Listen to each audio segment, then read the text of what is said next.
Welcome. I'm Maria, for those of you who don't know. And I am going to introduce Lee. Some of you who are aware of the schedule might have realized that we had a speaker have to cancel. So we've had Lee step in, our own Lee Silliman. Come on up, I'm introducing you. Who is a member and regular attendee and former presenter at 4HistoryBuffs. Also a former history teacher. Science teacher, dang it, sorry. Part-time museum curator, and tall, dark, and handsome is what he said.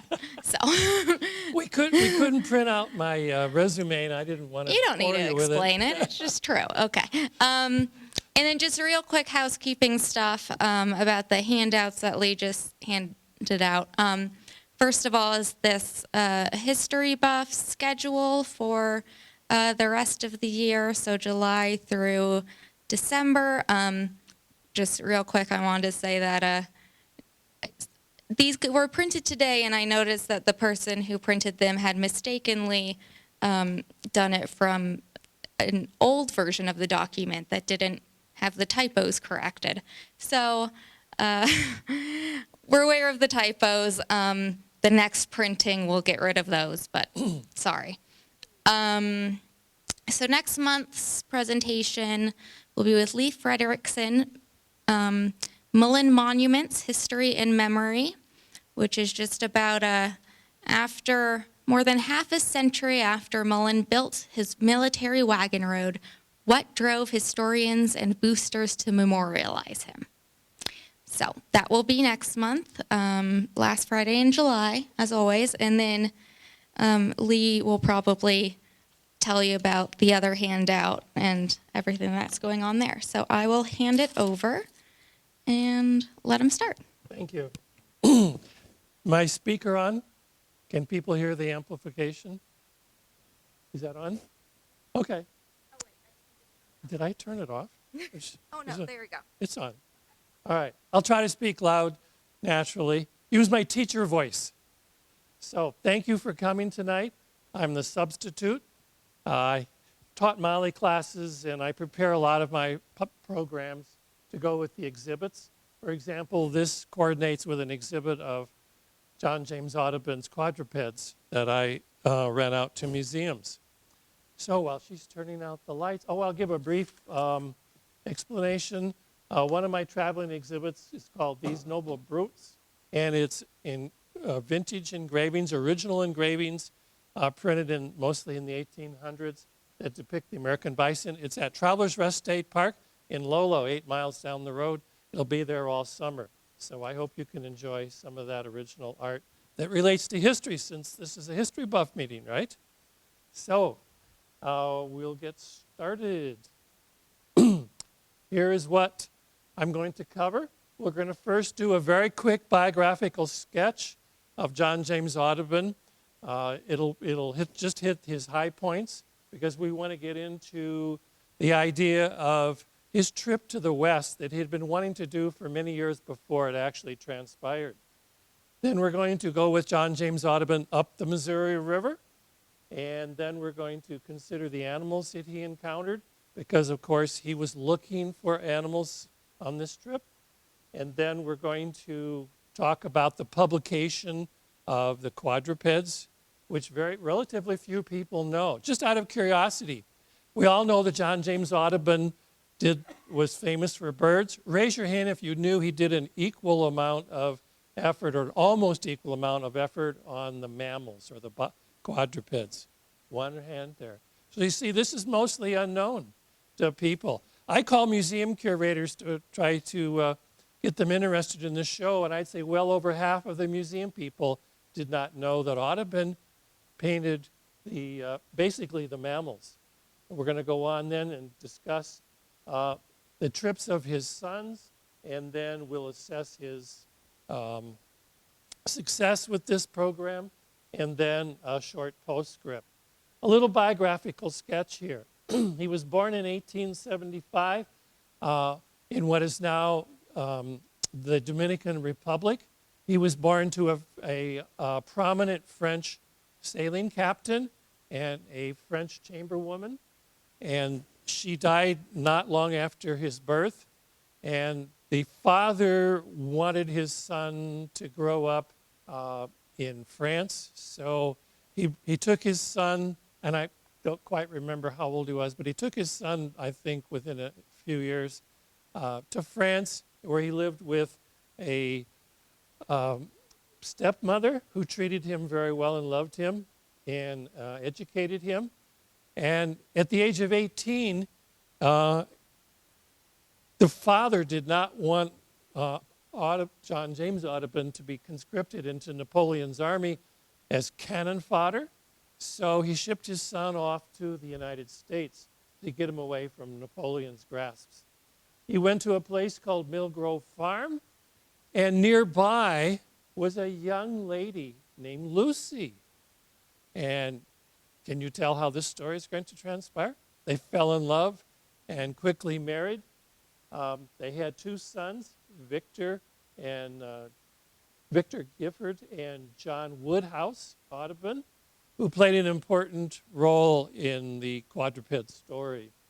Well, they moved pretty soon down the Ohio River to Henderson, Kentucky. John James Audubon attempted to be a businessman. I won't go into any of the details. I do have a biography over there if you'd like to know more about his life in general. He tried many things. They almost always failed. And in fact, I believe he even spent a night in jail one time because of a legal dispute. So to make a long story short, he struggled as trying to be a businessman. He did have artistic talent, and that talent manifested itself in portraiture. So he did portraits of people in the area. That put a little bit of money in their pockets. And then they moved to Louisiana, and Lucy Audubon basically supported the family down in Louisiana because he spent most of his time out in the woods. Guess what he was looking for? Birds, okay? We all know he was nuts about birds. Well, if it hadn't have been for Lucy throughout these early years, basically earning the income, they'd have been in dire straits. But she was like a nanny. She taught the children of this wealthy plantation family lessons in reading, writing, music, etc. Whoops, went too fast. And of course, Audubon's true love was painting birds. Here's one of his early original paintings. And that's what he spent most of his time doing, was going out into the woods studying.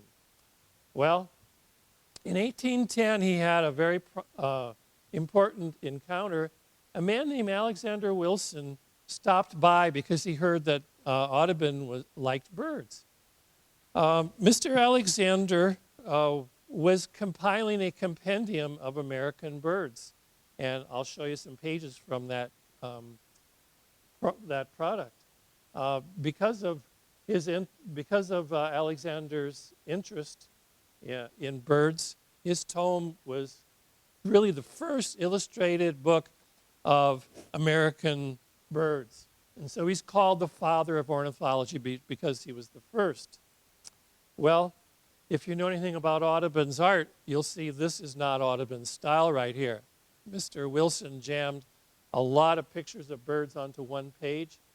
They also wrote text to go with the illustrations of the birds. And when Mr. Wilson came to see Audubon, he was selling subscriptions. This was a process that Audubon also engaged in later.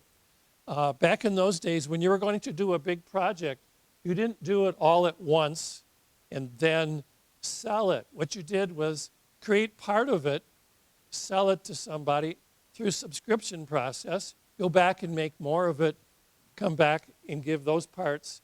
So it was an ongoing process rather than here's the final product. So that's what Mr. Wilson was doing. And Audubon did not buy a copy because he knew in his mind he already had paintings of birds that were far superior. Why shouldn't he create a compendium like that? Now, he did eventually own a copy, And there are notes that Audubon wrote in Wilson's book. But we're going to find this was the first example of many circumstances in which he was very critical of competitors. So he was critical of Mr. Wilson. He said here, there were a great many errors and I found in the work. It astonished me. I try to speak of them with care and as seldom as possible, knowing the good of that man and the hurry he was in. And there are vast hearsay statements in the book. So he was very critical of Mr. Wilson, knowing that his art was better, and he probably did know a lot more about the birds than Wilson was putting into his book. So he decided to create his own collection of illustrated birds of the United States and get them into a publication.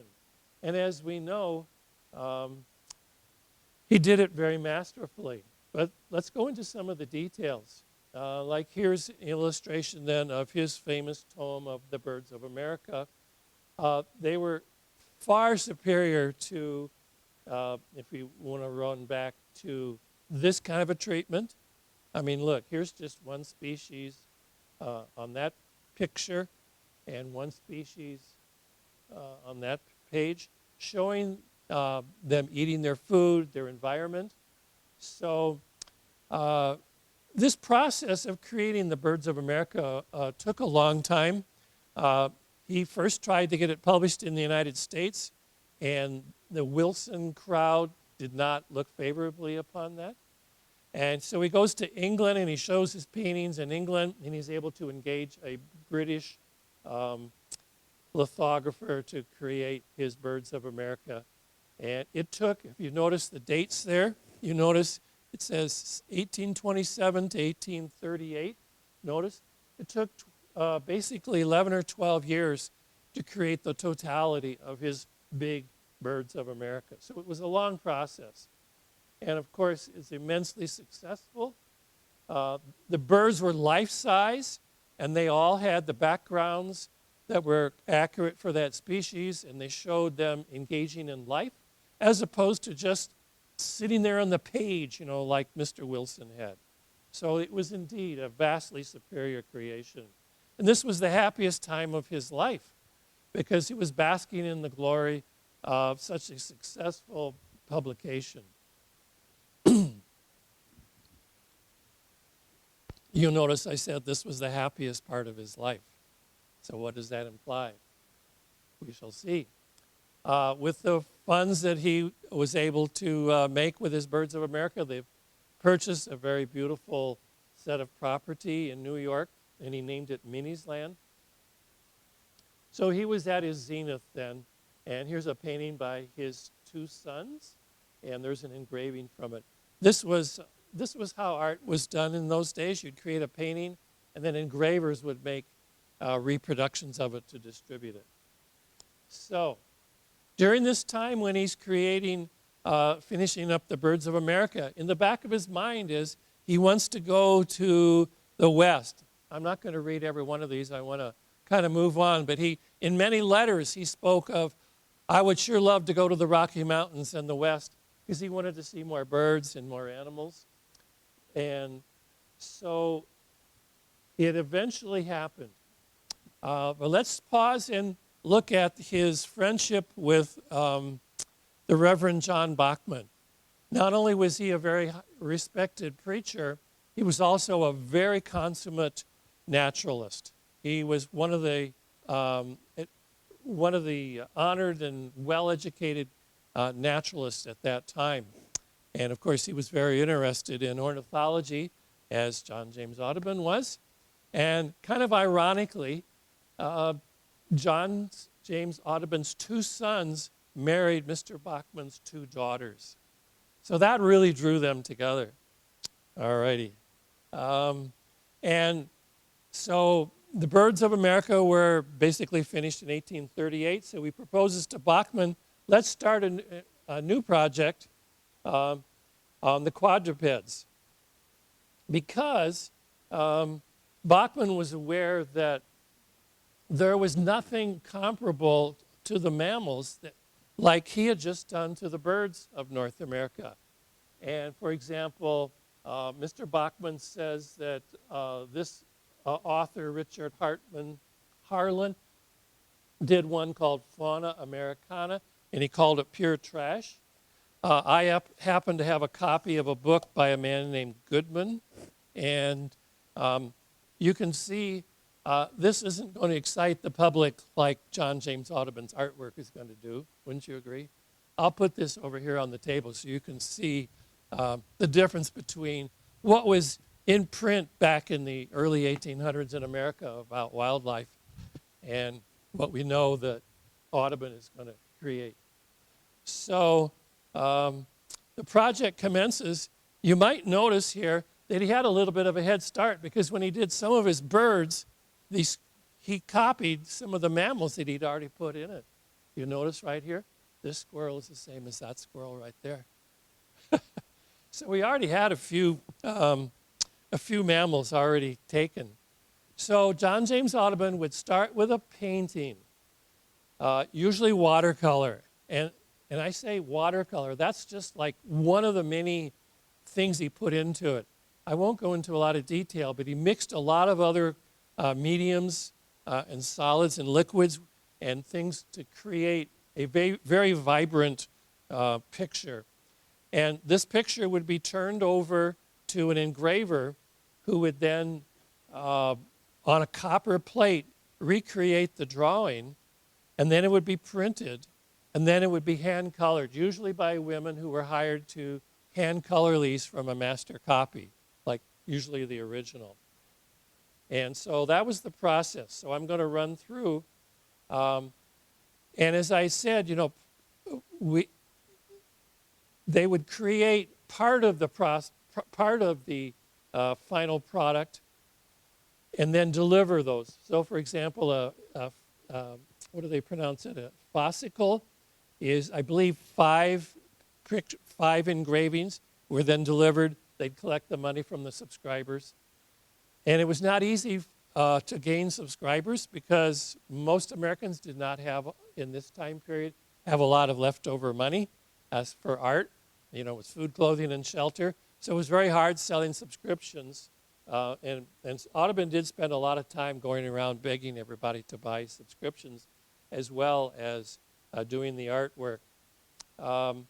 So he was always looking for mammals to use as to study so we could render them accurately, their anatomy.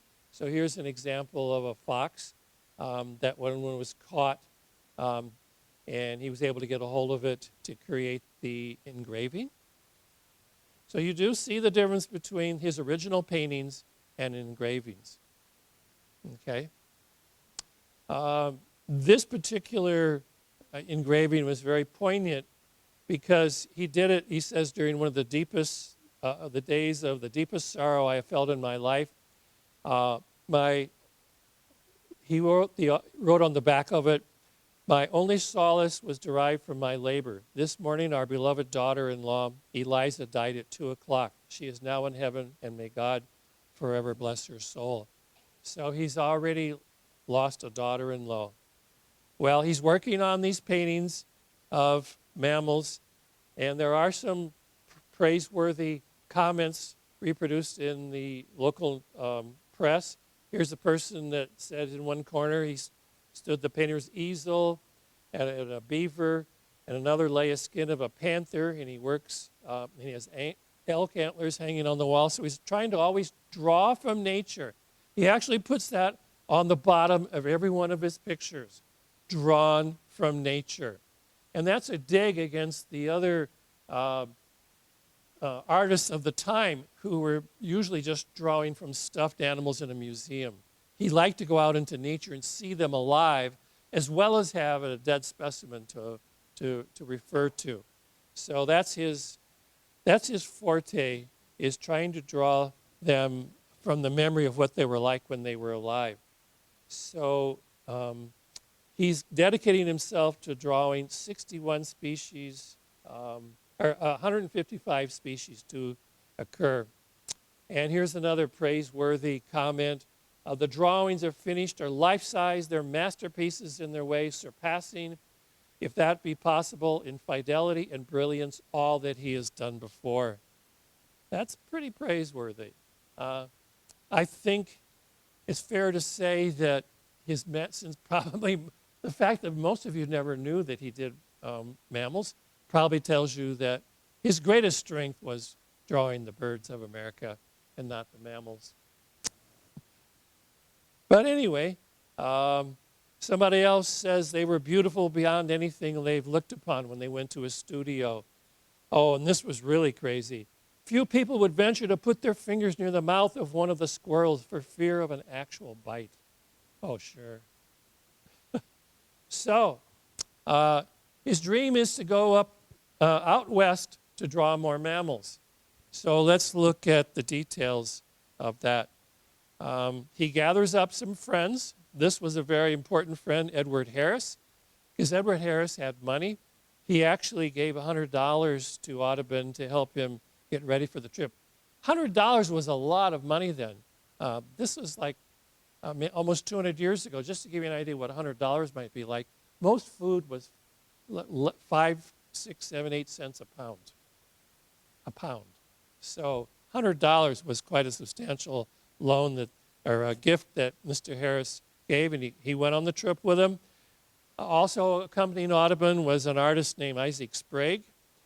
He was an aspiring ornithologist, and he was really good at drawing the backgrounds and in plants for the other part of the picture, because Audubon was going to concentrate on the animals, and Isaac Sprague would concentrate on drawing the plants and the geology in the area so that the two could be married in the picture.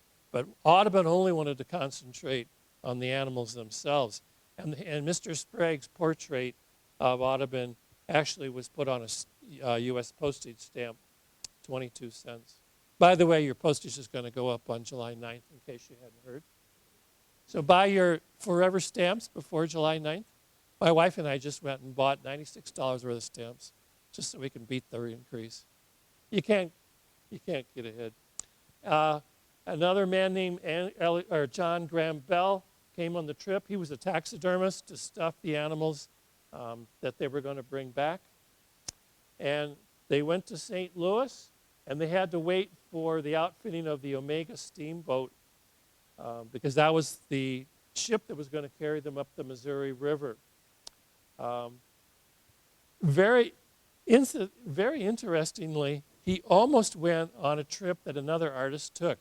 Alfred Jacob Miller was invited to go on a trip with this wealthy Englishman named Sir William Drummond Stewart, who went to the rendezvous of the mountain man in Wyoming, present-day Wyoming, and he invited Audubon to go with him, and Audubon turned him down.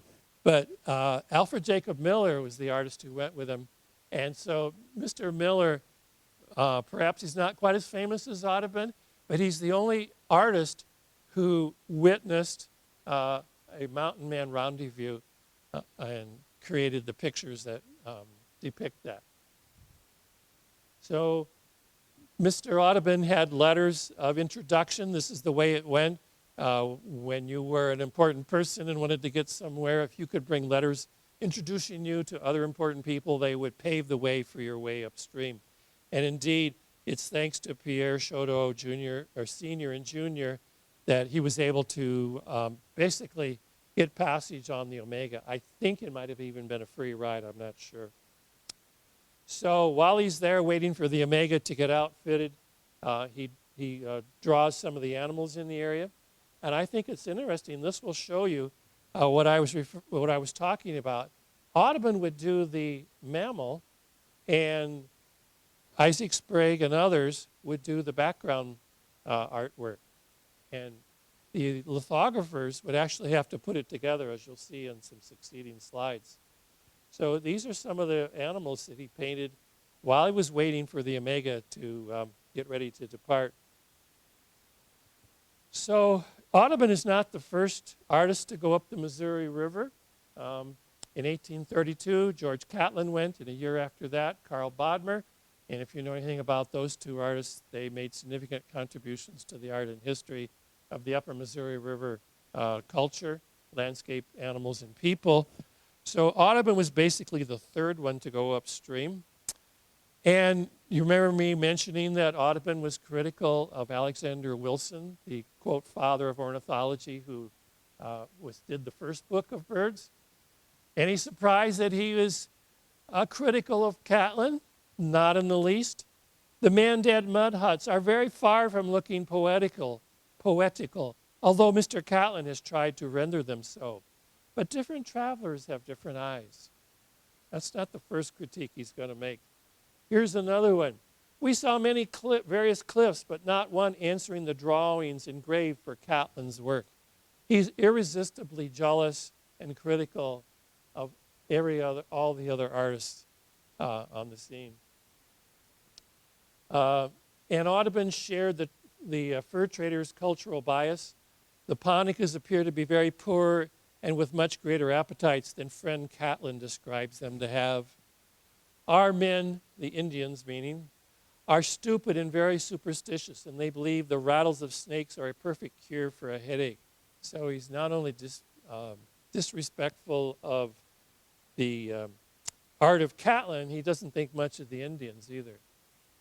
Well, they get up to, this is an illustration of Carl Bodmer, who preceded him in 1833 up the Missouri. I think I have a whole talk on Bodmer. Maybe someday when they need another substitute, I'll pull that out of my hat. And so here's another engraving or painting done by Bodmer showing the terrain where the Missouri and the Yellowstone River come together, which was the goal for Audubon's trip up the Missouri on the Omega.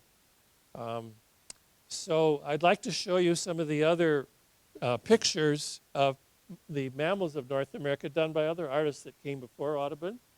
Many of them were done by artists who never had seen these animals. Does that look like a buffalo to you? It almost looks like a cow, doesn't it? This actual engraving from 1749 is in my exhibit in Lolo's or the Travelers Rest State Park. So if you want to see that original, go down there. That was a little plug, wasn't it? And here's another original picture that's in the exhibit down there in Lolo. This is an engraving of a bison that was actually seen by Mark Catesby in the Carolinas. There were actually buffalo on the eastern foothills of the Allegheny Mountains. How's that for a rendition? So the Europeans had a lot of fun making pictures of our bison.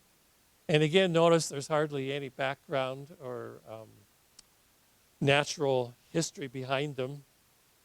So anyway, it is Audubon's forte to be a naturalist. And I'm not going to take the time to read all of that. But just let me say that, his forte was observing them in the wild, seeing how they actually lived, and then perhaps with taxidermy specimens creating his pictures.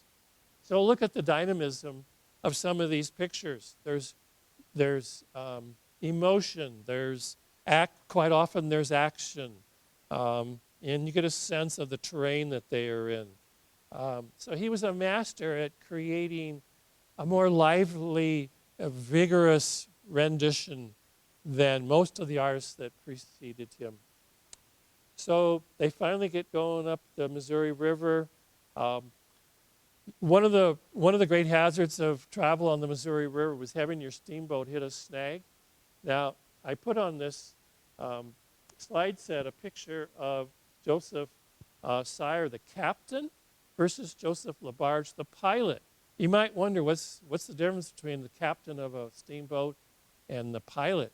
The captain, more or less, runs everything on board the ship, keeping order on the ship. The pilot is the one that decides when the ship moves, where it goes, and when it stops. That if the pilot says, we are not going any further, or we're going to go this way for only a few miles, or we're going to whatever, the boat moves according to the orders of the pilot, and the captain is in charge of all the order of everything else that goes on. It's an interesting dynamic. So, for example, when the pilot says, we need to wood up, you pull over when the pilot, they pull over when the pilot says so. They get to Fort Pierre, and oh, here's another dig at Catlin. The fact is that the prairies of this vicinity are no means as prolific as those of Illinois or Indiana, notwithstanding all Mr. Catlin says to the contrary. Let's look at some of the animals they encountered. You obviously would not be surprised they began seeing buffalo as they ascend the upper Missouri in great herds. They get to Fort Clark, and then they move on. Finally, they arrive at Fort Union. You'll notice it says here, they made it in record time, 48 days and 7 hours. Can you imagine that, going from basically St. Louis to the Montana, North Dakota border in 48 days? Yeah. Gave Audubon a lot of time to see the scenery and look at the animals along the way. At Fort Union, they hoped to have, they wanted to go beyond Fort Union to Fort McKenzie, which is near present-day Fort Benton. However, they heard about how unhealthy it might be for a white man to go into Blackfoot country, which is another story. They were wise not to go with a small party from Fort Union up to Fort Benton, because it was not healthy for small parties of white men. So they decided to spend most of the rest of their time, I think they spent almost a month there, at Fort Union. What did he do? Well, he was supposed to go there and spend his time finding animals to document for the quadrupeds of North America. But what does he do? Buffalo hunt. That's what he likes to do. We are to have a regular buffalo hunt where I must act only as a spectator, for alas, I am now near 70. That's a lie, he was 58. And to run and load while galloping. So he didn't get on a horse and chase the buffalo, but he certainly went on he didn't get up close to the buffalo hunting, but he did go on a number of hunting parties with the Fort Union hunters. There was one occasion where they shot a buffalo, and they shot it a number of times, and they could see that the buffalo was almost near death, so they got off their horses, and the buffalo charged Audubon, and he almost was gored by the buffalo, but he missed. And once again, and actually now Audubon has the concurrence of some of the local hunters. So he wrote, referring to Catlin's reputation among the Fort Union hunters, if we are able to believe all that we hear of him, meaning Catlin, there is not a word of truth in the whole of his book. Once again, another dig at Catlin. So, can you believe in Audubon's journals, and I didn't bring his full journals. I brought some journals of some other people on the trip. Actually, I do have his journals of his trip up the Missouri River there. There are 130 mentions of buffalo. So you know that's what he's fascinated with, as most people were when they ascended the Missouri River and see these large herds. So he's really not doing what he meant and supposed to have done. He's just having a great old time, with the American bison. Now, no surprise, he does some beautiful engravings of the American bison. I think that's a pretty fair rendition. And here's another one. It's a little suspect. It seems a little stiff there. And we're going to get into that issue further on in the story. Audubon was not only fascinated with the buffalo, he was also fascinated with the wolves that seemed to be in numerous plenitude following the herds of bison. And so he took a lot of opportunity to study the wolves. And in fact, the factor, meaning the leader or the captain at Fort Union, Alexander Culbertson, gave a beautiful wolfskin to Audubon to take back. So when he publishes his quadrupeds of North America, he has text going with each one of the animals. And so here is one that I'll just read off to you about the wolf. And by the way, they call it the white wolf. They also thought it was a different species when it was a black wolf. We all know now that no matter what the color of the wolf is, it's one species. But they actually thought in those days that white wolves and black wolves were different species. Although extremely cunning in hiding themselves, at the report of a gun, wolves soon come forth from different quarters. And when the alarm is over, you have only to conceal yourself, and you will soon see them advancing towards you, giving you a fair chance of shooting them, and sometimes at not more than 30 yards distant.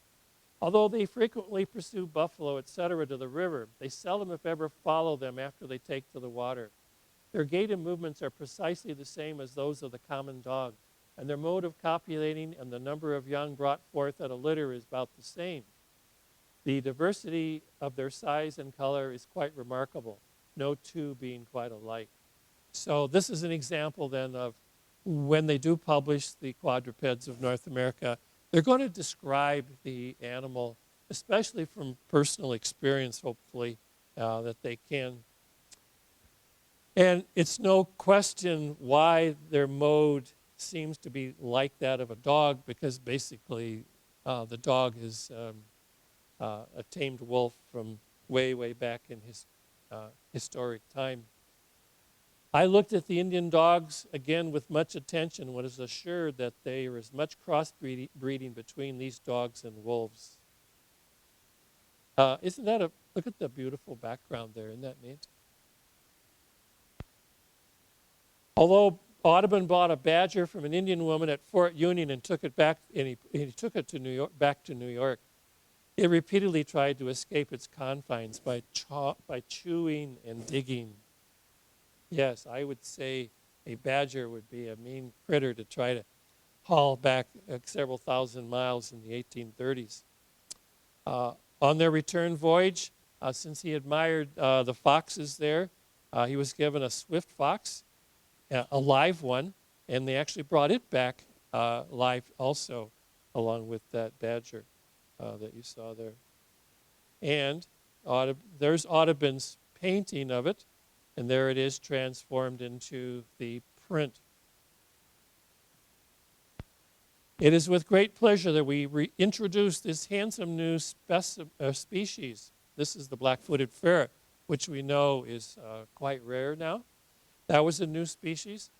It was quite an honor back in those days for white culture to, quote, discover an animal that had not been known to science before. Of course, native people were familiar with these animals for many thousands of years, but the scientific community wanted to discover new species. And that was one of the things that Audubon was supposed to be doing, spending most of his time doing.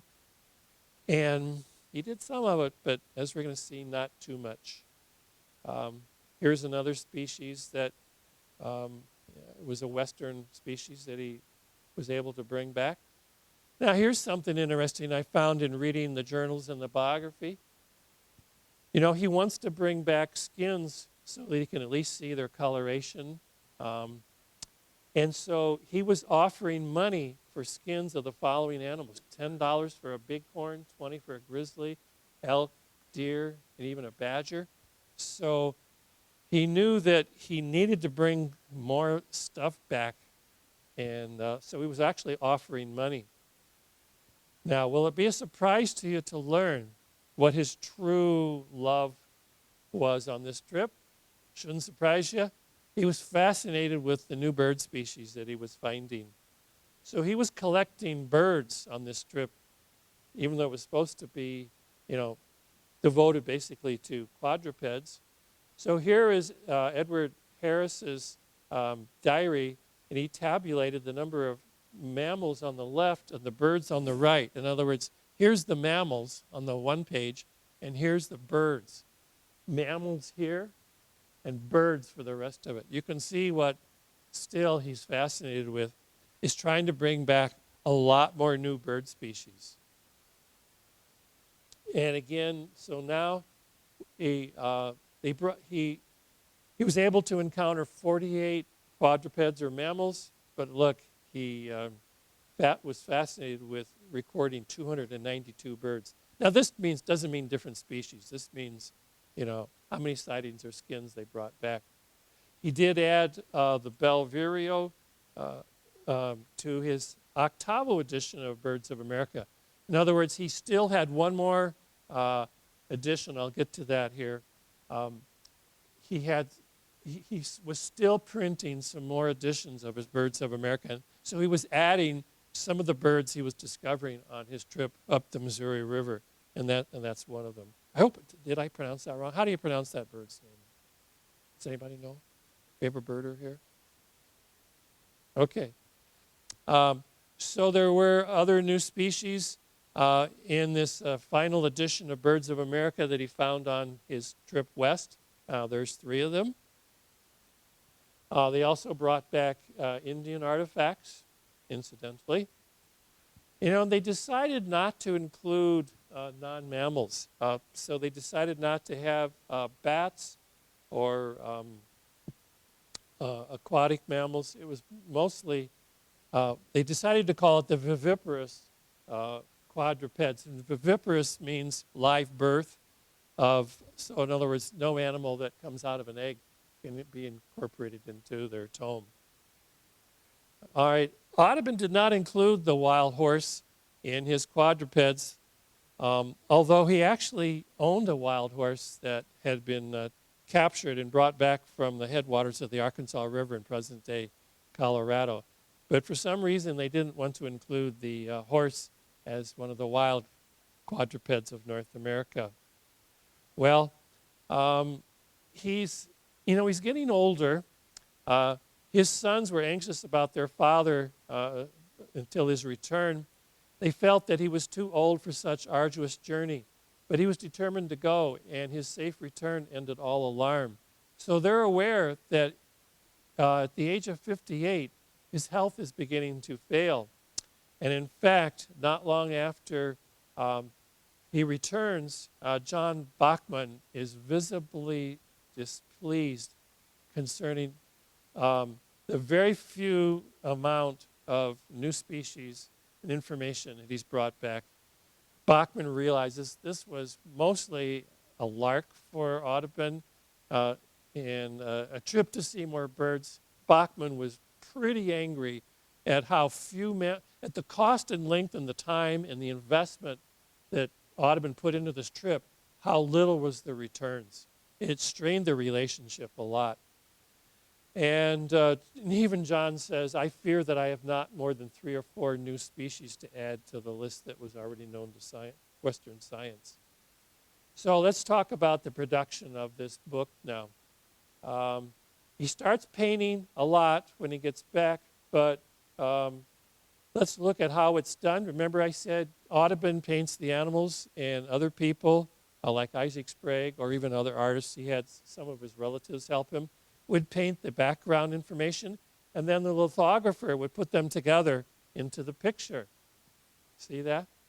So there's Audubon does the picture on the left, somebody else does the rest of the painting, and then the picture is put together in one final artwork and printed. And here's another example. Audubon simply did these 2 hairs, and somebody else did the background. And I think I'm just going to cruise through some more examples of this. Let's see here. Again, this is acknowledging that not only is he paying other people for more skins of animals, but he's also begging people that he knows that live out west or are traveling west to bring back specimens to him. So, for example, an Army captain brings back a jackal fox. And so Audubon actually acknowledges in his publication that 27 of the animals were done from skins supplied by other people. This is an interesting picture. That is a black-tailed deer, and barely visible in the background right here is Audubon with a rifle. And you see the blood coming out of the animal there. Here's Audubon. He's just shot this one. And it's the only picture in the quadrupeds that he put himself into. In fact, he didn't put himself in any of the birds' pictures either. So this is the only time he painted himself inside a picture. And this reminds me of something. So for the birds of, for his production of the birds of America and for the quadrupeds, they had to kill thousands of specimens. In fact, one critic of Audubon said something to the effect that most birds, when they see Audubon, tremble with terror and know they have to get away or because he's going to kill them. This is a large print that I own 4 of the large Audubon quadrupeds, and I donated this to the Montana Museum of Art and Culture, so someday they may show it to you. So for the written part of the quadrupeds of North America, they rely on a lot of other people who have written about these species, but it does bring a lot of knowledge together under one production. And I'm going to skip that. He actually now is going to find an American lithographer. If you remember, I said to do the birds of America, he couldn't find anybody in the United States to do it. He had to go to England. Well, he is able to find an American lithographer. And these were done on stone. The birds of America was done on copper. Ironically, a lot of those copper plates were melted down. I think there was only about 75 of them or less saved. But he was able to engage the lithographer J.T. Bowen, who was like the best lithographer in the United States, who created an Indian portfolio, and he was able to produce Audubon's quadrupeds of North America. So in the top you see there is the painting that Audubon would do, and then they created the first edition was what's called the Imperial Folio. They're large pictures, about this big. They're obviously not life-size like they were for the birds, but they're really big. You'll see a picture here shortly compared to a human being. And then after that was produced, they then shifted to what was called a octavo size, which is 1/8 the size of the big imperial ones. So my exhibit has 3 of the imperial size, and then the rest of the pictures are the octavo size, 7 by 10 inches. The lithography process is done on stone. I won't go into the details, but it's a really neat process that gives very fine detail. And so there's actually these lithography companies, and as I said, not only does it take a lot of work to print these, but they also have mostly women doing the hand tinting of them afterwards. You can get very, very fine detail with stone lithography, as you can see in this illustration. That's actually a close-up. That's not the whole picture. Here shows the size of those pages. I forget the exact dimensions, but it was a big tome, and they made about 300 sets of the imperial size, and you have to have about more than $250,000 to be in the market to buy one of the imperial folio-sized ones. They rarely come up for auction. You're lucky to be able to buy a single sheet or a single page out of those. I was very lucky to be able to buy 3 of them for the budgets I work under. And most of the ones for sale are in the many, many, many thousands of dollars for each individual picture, because there's relatively few sets that have been broken up and offered for sale. The camera lucida is used to create the smaller octavo size lithographs. It's basically an optical instrument that allows you to look at a larger object and draw the smaller one. It's like through some internal reflection, it creates when you look through this device, it actually shows you on your paper a small version of what it was aiming at. And so the octavo edition came in 3 volumes afterwards. By the way, the Birds of America went through this process also. They had the bigger version first, and then they created the octavo edition secondly, for 2 good reasons. First of all, it disseminates, since these were smaller and cheaper, you could sell a lot more of them to a lot more people. And furthermore, seemed like they were near bankruptcy too many times in their life. They needed the money. So when they finished selling the big sets, they quickly went to the octavo sets. It's kind of like the publishers, they do a hardback edition and then a cheap paperback edition. It's kind of the same thing. So, moving on here. John Bachman rightly deserves a lot of the credit for the quadrupeds of North America, but he declined any payment, and he preferred that all of the potential income that he would deserve from it go to his daughters, who are obviously married to, Audubon's 2 sons. So they went out selling subscriptions.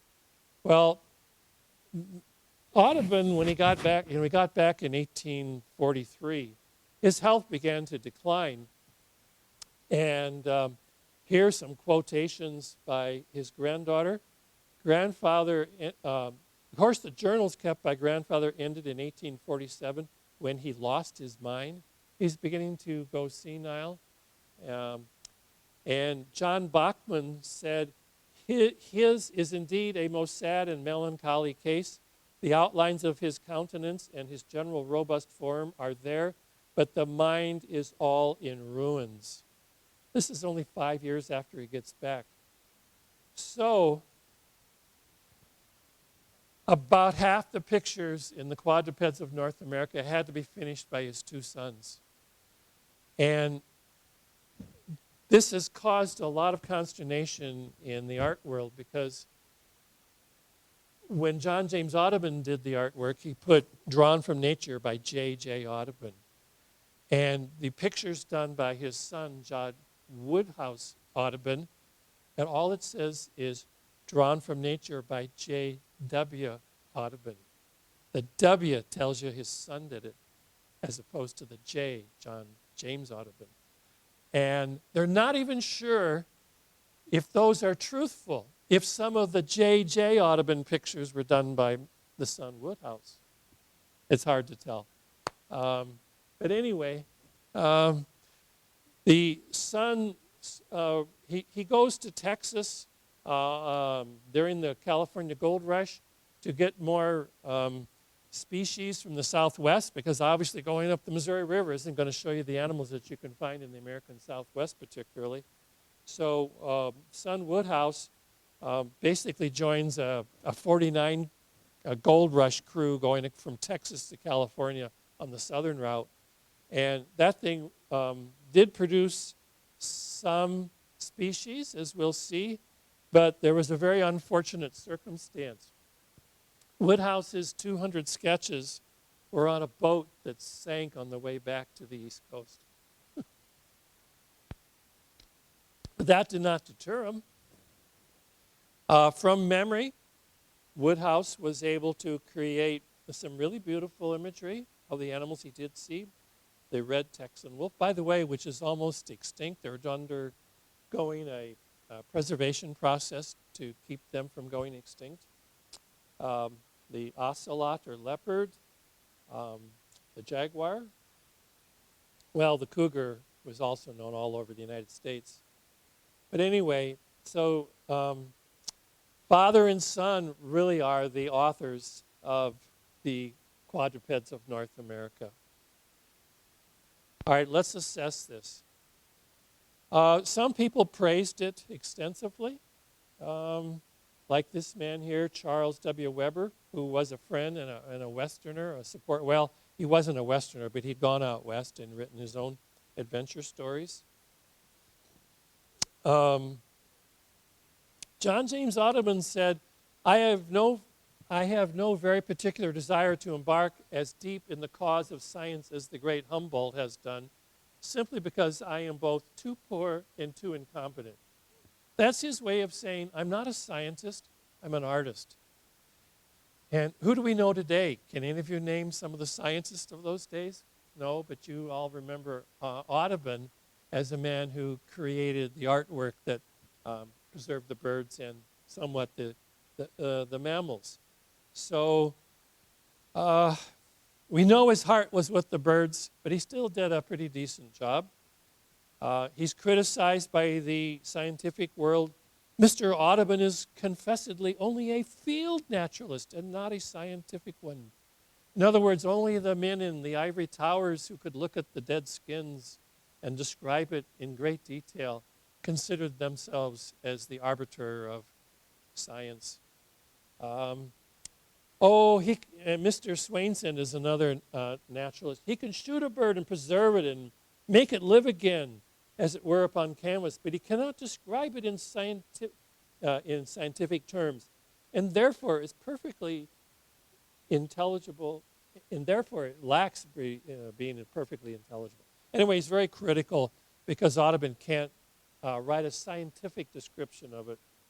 And even Spencer Baird, who was the first leader at the Smithsonian, acknowledged that when he created his own quadrupeds of North America, that he had a lot more material at his hand than Audubon did.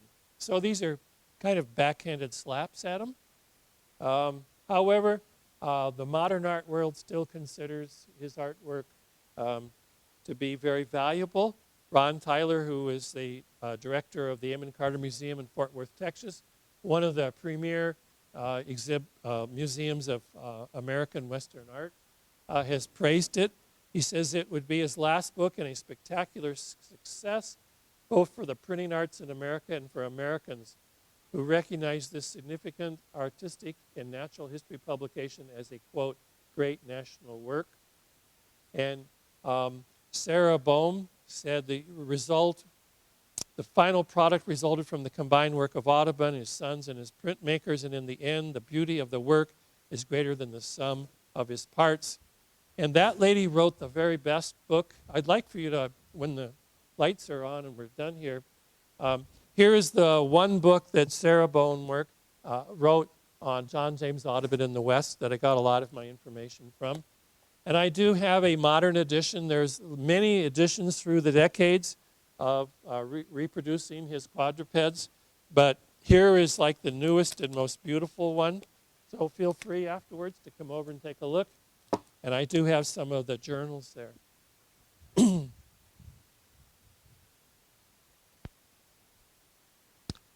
Postscript. Well, they never did achieve financial security. They actually lost their house, Minnie's Land. This was after Audubon died in 1851. The widow had to sell it. She went to live with relatives afterwards. This was a very unkind fate. She had 400, I believe around 460 of his original bird paintings that the engravings were all made from. She kept, Audubon and then his widow kept the original paintings.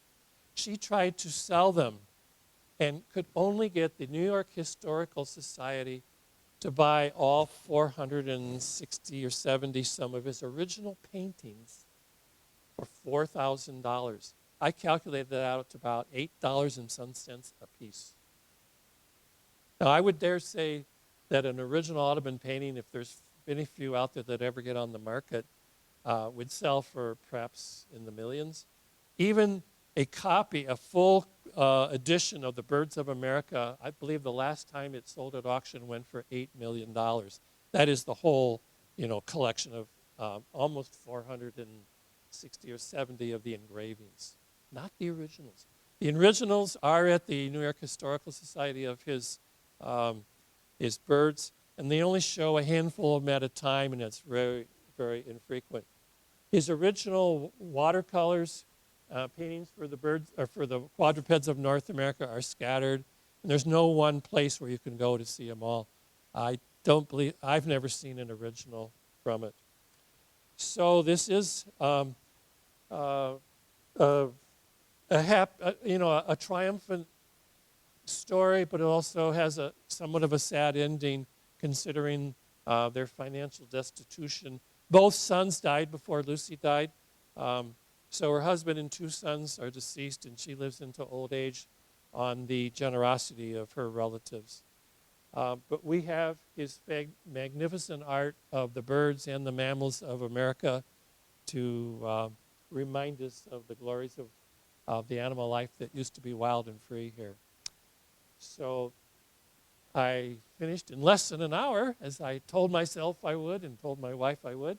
So Maria, if you'd like to turn the lights on, we'll take a couple of minutes of question and answers, and then I'll let you look at the books and or come up and speak to me if you have any particular questions.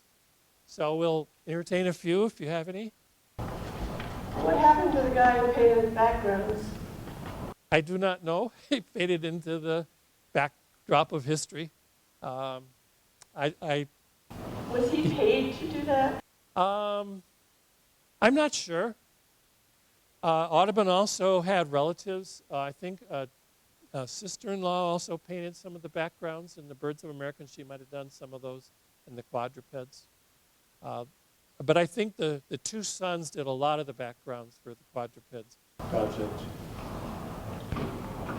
More questions? Yes? Is there any connection with Lewis and Clark's collection and Audubon? The question was, is there any connection between Lewis and Clark's collection and Audubon? He might have viewed some of those animals that Lewis and Clark brought back, but I can't remember if I had a slide in here. The scientific world ran the few museums or collections at the time, and they were not overly kind to him. Sometimes they let him look at their specimens, and sometimes they wouldn't. So I'm not sure he actually saw any of what Lewis and Clark brought back. He might have seen a few of their specimens. Over here we had a question. You said that they melted down his copper. Most of them. There's still some surviving. Was there a suggestion that they should have been preserved and that was an error, or was that routine? It was the fact that people didn't value art in America like they did in Europe at that time. I mean, the fact that he even had to go to Europe to even create his Birds of America is indicative. Only like Catlin. Catlin had hundreds of these paintings of Native Americans. He couldn't get the government to buy them. He basically took them all to Europe and tried to sell them. So there was not this sense of preserving posterity in the 1830s, 40s, 50s, 60s, and 70s that you have later on in that century and into the 20th century. The output of Americans was not as valued as European art and culture at that time as a general statement. And one of the reasons that I asked is because you made it sound like the work he did on the lithographic limestone was a step up from what he had done on the copper, but that routinely would be abraded when they were finished with, because it was really difficult to archive a big 300-pound slab of limestone. Right. I suspect, that a lot of those limestones were just ground off and made another picture. Somebody else made another picture from. Just like those copper plates were probably pretty heavy, and the copper was useful for other things. So I just don't think the art was valued then as we would do it today. Any other questions? Well, thank you all for, one more here. Well, did his sons have any children to...